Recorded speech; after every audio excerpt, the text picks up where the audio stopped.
Mano, já faz 7 dias que o meu gato não volta pra casa. O bicho é muito vagabundo, velho. Fica saindo por aí pra pegar as gatas, velho. Mano, manda essa música aqui nos grupos da família, que vai que ele escuta aí em alguma esquina e volta pra casa. Esse foi o começo de música mais aleatória que eu já fiz. Cadê a vacina? Eu era pequenininho tipo Plutão, até você vir do nada e me dar sua mão e me fazer voar por onde eu jamais voei. E com o passar dos anos, olha o que a gente fez. É que eu era pequenininho tipo Plutão. Você veio do nada, me deu a mão, depois me fez voar por onde eu jamais voei. E com o passar dos anos, olha o que a gente fez.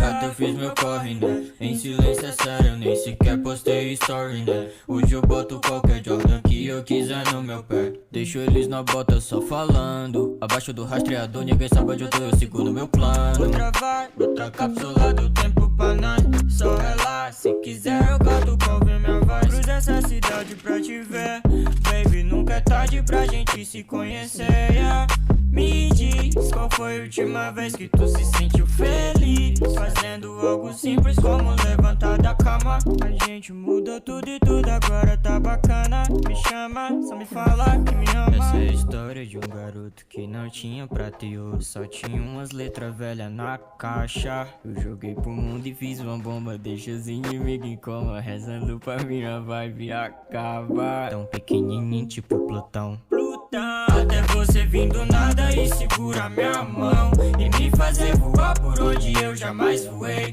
E com o passar dos anos, olha o que a gente fez. Eu era pequenininho tipo Plutão, até você vir do nada e segurar minha mão e me fazer voar por onde eu jamais voei. E com o passar dos anos, olha o que a gente fez. Eu era pequenininho tipo Plutão, um Plutãozinho, até você vir do nada e me dar sua mão e me fazer voar por onde eu jamais voei. E com o passar dos anos, olha o que a gente fez. Eu era pequenininho tipo Plutãozinho, até você vir do nada e me dar sua mão e me fazer voar por onde eu jamais voei. E com o passar dos anos, olha o que a gente fez.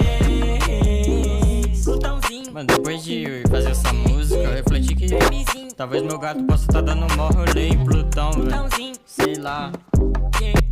Mas ele volta, ele sempre volta pra casa assim.